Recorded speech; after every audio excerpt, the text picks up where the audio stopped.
Welcome into another video in my series where we're going through and testing all the weapons inside of MW3 to see how viable these weapons are for us to be using inside of our Zombies game mode. This is going to include the aftermarket parts, the aftermarket conversion kits, as well as the MW2 weapons. So if you love to see how weapons perform inside of Call of Duty Zombies, you are definitely in the right spot. Make sure you subscribe, turn on those bell notifications, because you're not going to want to miss out any future uploads from myself. As well, down below in the description, you will find the link for my streams. I stream on Mondays and Thursdays, 6 p.m. Pacific, 9 p.m. Eastern Standard Time. I stream everything from MW3 Zombies all the way through to custom zombie maps and generally have a ton of fun over there. Would love to see you all come and hang out. Now in today's video, as you can see, we have the brand new operator that was dropped into the store, the Entity, and it gives you the most epic weapon inspection ever.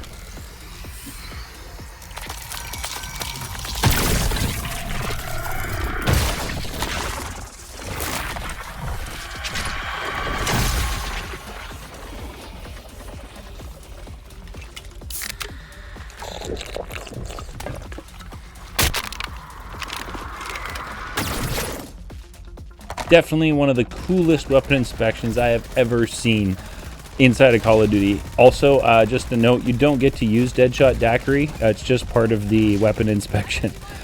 Also, let me know what you think about the new operator, the Entity. I think it looks absolutely amazing. Now, we are oh so very close to reaching the 4th Black Ops 6 giveaway on the channel, which happens when we reach 5,000 subscribers. So if you're not already, make sure you are subscribed, liking, and commenting on the videos, as that is the requirements to be in for the draw.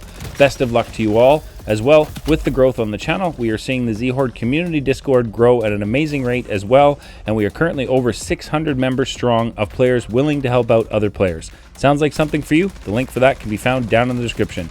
Now in today's video, continuing on with Season 6, the theme of buffs, they did put a buff out to this MW2 SMG, the ISO 45. So in today's video, we're going to take a look at the ISO 45. We're going to be taking that through all 3 tiers, taking out bounty contracts all the way through. Hopefully, by the end of today's video, you have a really good feel how this SMG performs inside of Zombies. And at the end of the video, after I exfil from the Dark Aether, you should be able to make up your mind on whether or not this SMG is going to be a viable option for you to be running inside of your MW3 Zombies games. So without further ado, let's dive into the ISO 45 weapon review today.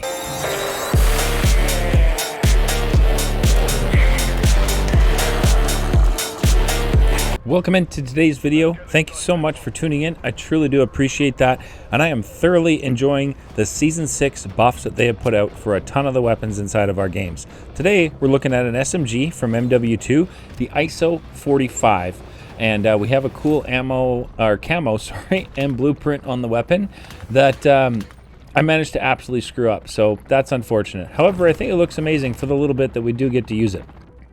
Now, if you're new to my channel, around here when I do weapon testing videos, I spawn in and put on all of my weapons with no additions, or all my perks, sorry, with no additions to the weapon to make it any stronger whatsoever, aside from running Deadshot Daiquiri, as I do like the extra critical damage that it does provide. So then we go off and pick up our first bounty contract inside of Tier 1, and we're looking to take on the Mimic here inside of the Tier 1 with just the base rarity. So just white rarity on our weapon. We have no ammo mods, we have no pack-a-punch, and we have no tools.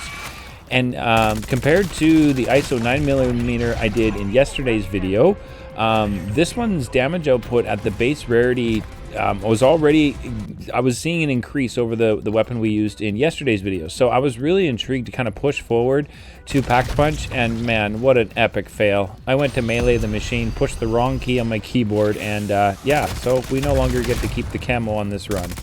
Big sad.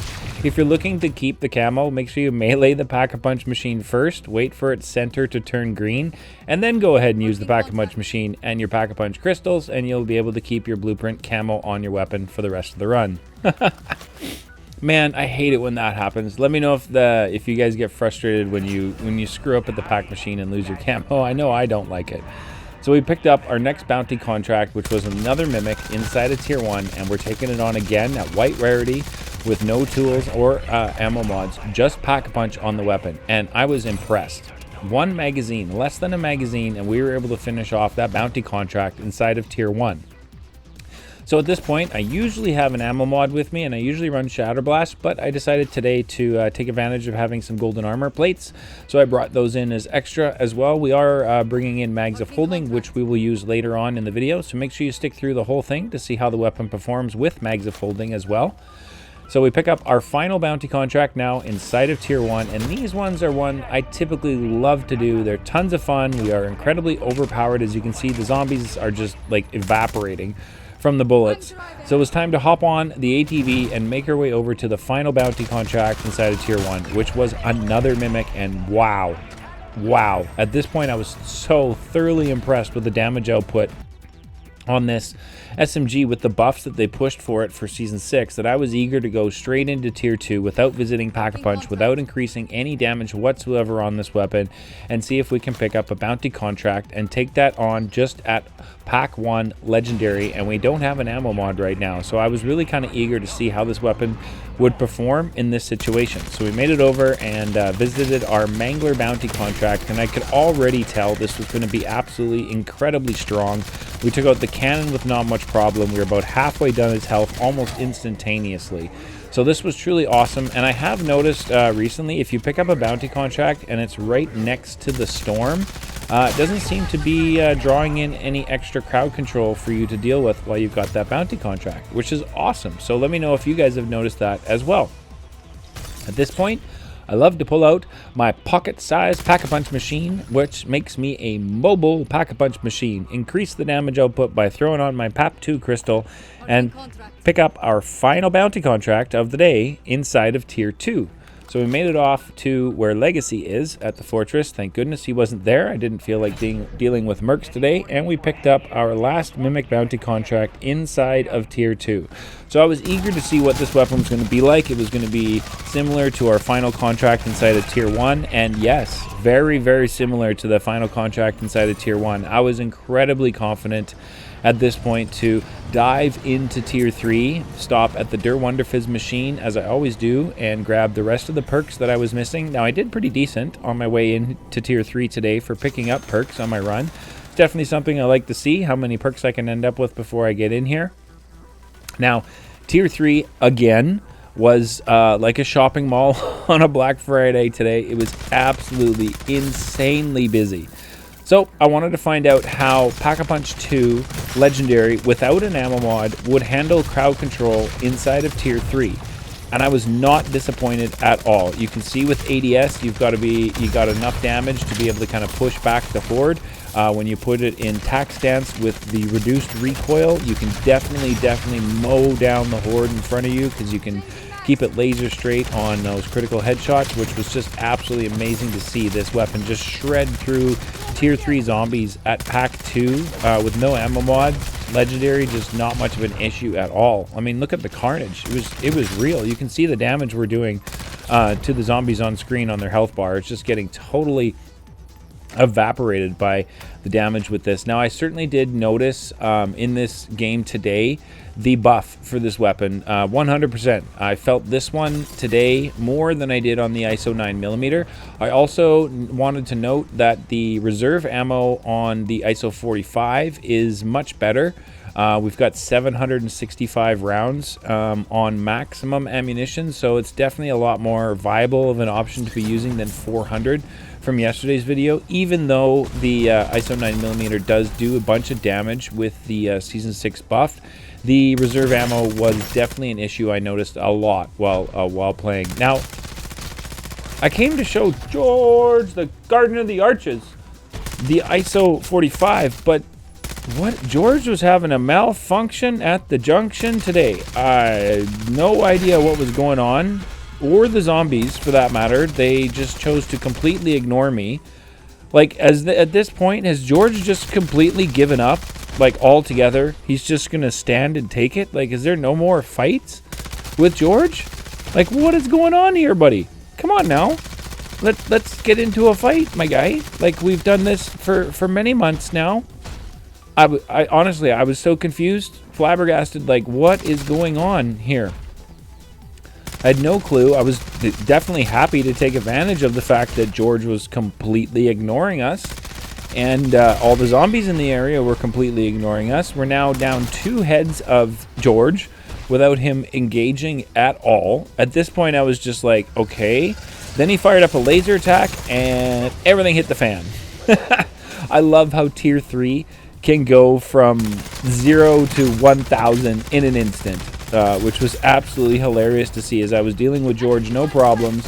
He's not engaging, and then all of a sudden fires up his laser attack, and everything in the area comes at me. But I wanted to show you the entire fight with Zhorde, as I feel like it gives you a good opportunity to see how this weapon performs across a bunch of situations, handling a Mega Abomination, handling armored zombies, dogs, and sprinters in the area while you've got a Mega in the area. So I definitely felt like showing you guys this entire fight was worth it. Now, he was definitely causing me some recoil there when he was hitting me with his laser attack, but that definitely was not much of a struggle to take out, you know, Zhorde with this weapon's Season 6 buffs. So definitely something at this point I was feeling is definitely going to be a viable option for us to be running inside of all of our game modes, including Tier 3. Now, with Tier 3 being as busy as it was today, I tried to grab 2 contracts. I pinged them, got out of the TAC map, and they were grabbed. So at this point, I figured, you know what? There's no point in trying to compete with just all of these players inside of Tier 3 who are scorching around to grab contracts.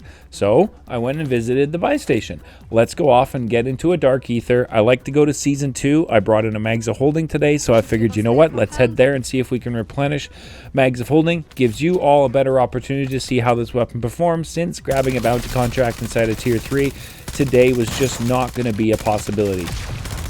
Now, before you go into a Dark Aether, I wanted to show you all the trick that I tried to show you yesterday that did not work, and I failed drastically. So, you go off and you've bought all of your supplies for your Dark Aether run. So you want to make sure that if you're running Casimirs, you've stowed your decoys in your bag, and you equip 1 out of your 2 Casimirs and stow 1 of them. You want to do the same thing with your self-revive. If you have 1 equipped, you want to make sure you go ahead and drop that. I tried to stow it, but it wouldn't let me. So you make sure you drop it and then stow it. So now you're going to go off to the Season 2 Dark Aether portal, or any Dark Aether portal for that matter. And you notice right now I have 1 Casimir equipped, and I have no self-revive equipped on my player. Now, when you get into the Dark Aether, you will be given another Casimir and a self-revive. So you can see right there, I saved, increased my loot that I needed to complete this mission quite nicely there by grabbing a free extra self-revive and a free extra Casimir, which was awesome.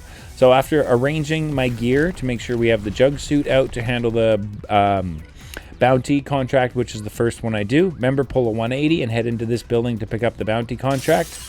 I also wanted to make sure I had decoys on, as I don't want to burn through my Casimirs while taking on the bounty contract. I do want to keep my Casimirs for the Aether extractor contract inside of the Season 2 Dark Aether. Now, that way through the building is how I make my way over to my bounty. And again, just to show you the most effective way I have found to complete the bounty contract inside of a Season 2 Dark Aether is to run a jug suit. So I throw a decoy to distract all the zombies in the area. As soon as that's out, I throw my jug suit down, and by the time my decoy is just about finished, I can pick up my jug suit.